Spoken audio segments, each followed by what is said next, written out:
Hello folks, today's Scorcher Toys at anymoon.com is looking at Bandai's DX YF-29 Alto version full set pack released in October 2020 for 23,000 yen. This is Bandai's 6th YF-29 release, but the first new release in 5 years, and Bandai has used some of that time to make improvements, which we'll be focusing on here. Due to the unfortunate state of Macross licensing, you'll need to purchase this toy from your favorite specialty exporter.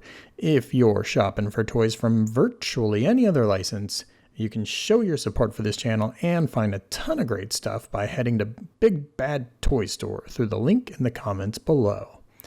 This box gets an upgrade over the original. It's now made of a sturdier cardboard with a matte finish. While the first 5 releases came in styrofoam trays, there's no styrofoam included in this bundle, just 3 plastic trays. As you pull the trays out of the box, you'll find the instructions right on top. The first tray includes the YF-29 and 3 pairs of fixed posed hands, the gun, an optional adapter part for the gun we'll discuss in a bit as it wasn't included in previous Alto releases, a knife, a little Alto pilot figure, a pair of head fins, one to be installed and one just in case, and a pair of intake fan covers. The next tray is where you'll find the fairly basic super parts, and in the final tray you'll find the display stand with adapters for each mode. So this release here has the matte finish. This is the second revision in the line, and I'll go over all of the things that have changed since the very first release, which you will see here. Now, the first thing that will catch your eye is definitely the matte finish of this particular toy. You can see as I get the light reflecting off of it, it is not nearly as glare-inducing as this toy here, and that's because of that new matte finish. You'll also notice some variations in the reds. There's some bright red on the back of the guns here. It's a darker red here. The canopy glass you will see is a little more purple on this release, a little less purple on the newest release. So those are your big visual differences. That really encompasses it superficially. But let's dive a little deeper in and see what's happened in the guts. Here again is the first release toy, and it does have integrated landing gear. And you can open the rear landing gear doors, you can fit a fingernail in here, pull it up, and then pull it forward. And once it came forward, there was no mechanism there to prevent it from being pushed back. The front landing gear has doors that open here. It can pull out backwards, but it can pull out too far backwards. Let's get that fingernail on there. There it goes. So on this toy, you can bring the landing gear way back, articulated tow bar. We put it down, and you can see just how far back that landing gear has swooped. And the issue there is that it has a rounded edge right here, which allows it to continue traveling. Since the second YF-29, Bandai has addressed that issue, and those improvements continue now on this 1.5 toy. If we open the landing gear bay, you will notice that there is a little gray piece at the front of the door. So as we pull out this landing gear, there's a pressure point, and then it locks into position, so it's not going to fall backwards on me. Similarly, if we move up to the front and I open up these bay doors and I pull out this landing gear, there is going to be a squared off top to it right here that now prevents the landing gear from going too far back. So if I were to have it sitting on the landing gear now, it's a much more natural position. For those of you less familiar with the YF-29, there are some features regardless of which version of the toy you get that you will have, including an opening canopy here, a removable pilot figure, which looks decent enough. There's also the ability to pop off this little storage bay in the back and reveal a second seat if you wanted to have a 2-seater version of the vehicle, though none have included a second co-pilot figure for you. There's removable intake fan covers here that expose intake fan detail, which isn't really the best. While we're looking at intake fan detail, you also have the ability to pivot the boosters on the edge of the wings, the engines on the edge of the wing. They now have a nice click joint to them, which we'll talk about more in just a moment. There's also articulated nozzles at the back. And then you have these guns here, which are integrated tornado style guns that we can pop up, bring out, and extend. And then once they are extended, you can pivot them in either direction. So that's cool. And you can also bring them up and down. So cool features to add to the fun factor. Now, another weird thing, I'm not really sure when you're supposed to use this. The tips of the wings can also go in one of 3 different positions. To put the gun on the toy, you're going to need to bring the legs down. I've also knocked the shield off because it's really helpful to get an arm down a little bit lower to access the slot between the arms where the gun installs. Now, this toy comes with a part I'm hoping almost no one uses because it just seems completely gratuitous. On Osamu's YF-29, there's a bayonet on the gun that presses up against the gullet and causes the gun to point a little too far down. So what they did was they came up with this piece to get a little more clearance so the gun would lay flatter. This toy doesn't have a bayonet, so there's really no need to ever use this piece. It will look plenty flat, and I'll show you that in a moment. To install it though, if you really do want to, you're going to bring one arm up, you're going to push this piece into the shield slot, press that back down, and then bring everything back into position, and I'll show you what it looks like. The toy on the left is again the very first Alto release, and I am having the gun in that placement that it's meant for between the arms. On the right, I have slotted the gun into that accessory piece, and you can see just the clearance between the landing gear and the gun. This is maybe the more appropriate distance between those 2 spots, and perhaps that's why Bandai went that route in case someone's a real stickler for that. But otherwise, if we get this landing gear straight, the gun is pointed more or less where it needs to be to not blow off the nose cone, so we don't have that angle problem. And it's also not shooting into the ground like it would be perhaps on the Osamu toy. On this toy, it is a little angled, but it is further back. It's got a little bit nicer clearance, I suppose. Any sort of shots would just barely miss the nose, so I guess that works too. So there you go, it's a preference matter. I'm not gonna go grab another piece out of a tray for that difference. Here is the toy with the super parts installed, and it looks sharp. I'm not gonna go into the super parts too much. I have a separate video. You can click the card now. Highly encourage you to check that out. Long story short, you have missile bays, and they are top and bottom of the furthest pylon here. So you can close that back up. Here's the bottom bay, same deal. You have these extensions. You'll see them collapsed when I get to Batroid mode. And you do have a little ball joint on the back.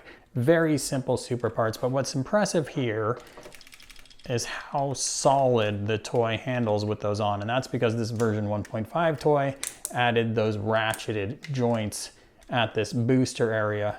I'll show you the other toy in a moment here and how it handles. We do have this new piece that comes off, this head fin, theoretically a durability issue. What's important here is that you can see once it's on, it is on there super nice and stiff. You're not gonna have to worry about bumping it off unintentionally. They've also given us hard lasers on version 1.5. These were soft rubber, and particularly on Rod's YF-29, they came out shaped like bananas way too often. The only bummer is this hard plastic version doesn't quite tuck into the grooves as well as it should. Now here is the version 1.0 toy, and this is true of all the version 1.0 and 1.1 toys. They didn't have the ratchets here, and if I handle this toy, you end up having the wings droop down, particularly when you got super parts on. That added weight was not so hot for these toys and could be frustrating. This, here's the soft rubber lasers. Wasn't a problem on many releases, but again, that rod. And this is integrated into the head. So if it gets dinged, like mine's probably been dinged once, you're just stuck with it. This version of the Alto toy comes with the generic display stand instead of the SMS display stand. for no discernible reason, so that's a bit of a bummer. The display stand doesn't quite live up to current releases. It's very easy to knock the toy off the display stand. Gravity is going to hold it in place just fine. If no one bumps into it, there's not going to be any problems, but it's nowhere near as secure as we're seeing on like the DX-VF1 toys or the DX-VF-31 toys. All right, let's go ahead and move on to Gerwalk. As we transform the toy, you've probably discerned none of the changes affect the dimensions. Though technically non-scale, the toy measures out to be 160, or about 31.5 centimeters long in fighter mode. If we stop at the crown of the head, the toy is 24 centimeters tall in Batroid. The metal in the feet and shoulders make it a hefty 384 grams, though the plethora of joints and protrusions ensure it will never feel as solid as something simpler like the old Takatoku VF1. The YF-29 was Bandai's first effort after the fairly disastrous version 1 VF-25, and one of the big improvements they made was this connector here that supports the back of the vehicle in Gerwalk mode. Now, unfortunately, on the version 1.0 toy, this isn't quite as strong as it should be, and you can see particularly when you have the super parts on the toy, you get sort of a humped back effect.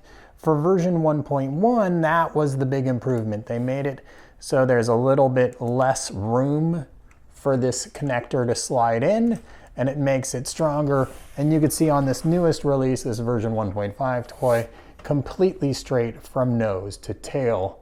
The included articulated hand does a fine job holding the gun. It has a little peg on the inside that helps keep things stable.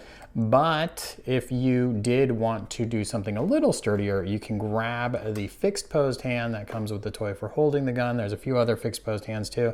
Here is the version 1.5 hand. Here is a version 1.0 hand. And really, it doesn't seem like it got the exterior matte finish. It's such a small part, you're not going to notice it. The only place I noticed the matte finish really is there was a shiny or silver paint on the interior of the earlier version toys, and it's now a dull gray paint here. Otherwise, that outside does look still to be a little shiny, but when you're holding the gun, it's not that big a deal. You can see there is a little bit of a loose ball joint at the wrist. So while the grip is super tight on the handle of the gun, you still might have instances where it's leaning down a little bit. You can easily tighten up that ball joint though, if it really is a problem. One improvement I would have liked to see here is they could have made the nose cone a little stiffer. You can see if you bump it during handling, it'll come down. Not a big deal by any means. Gerwalk mode continues to be a lot of fun, has been since the 1.1 toys. And that's because of the way this toy is built and has been from the beginning, adds a ton of articulation, right? So we have these nice ratcheted knees. They have a twist point up top here that lets you get really flared out. And then as you come down, you have the extension in the knee that lets you bring it really far forward. And you have this ankle that lets you get this crazy range of motion back.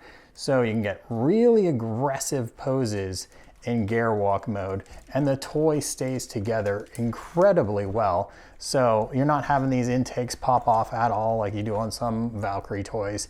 They are rock solid on there. They're kind of hard to pop off, in fact. So a lot of fun handling this toy, and it looks great in Gerwalk mode.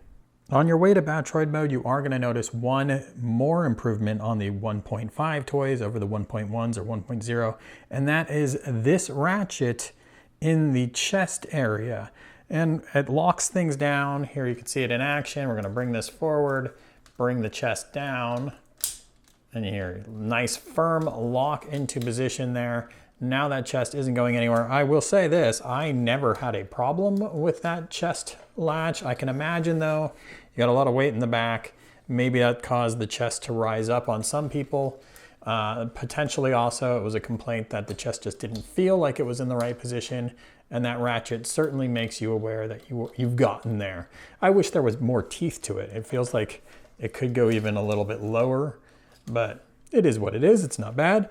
You do have that head fin. You can see, you can't even tell that it's a separate part, so that works out well. Articulated lasers, ball jointed head. You're gonna have plenty of fun getting this thing into poses. Like the previous releases, you still get the missile bays in the shoulders, which look great. And you have that option to bring the lasers up and over, kind of like a strike cannon or the tornado parts that they are modeled after. So fun things there. You can go ahead and make it look like it's grabbing one of those cannons. Moving down to the legs, like previous toys, you do have the missile bays, which you can pull outward and then rotate forward. And they do have little fingernail slots, so you can get a fingernail in there and then open up the missile bay.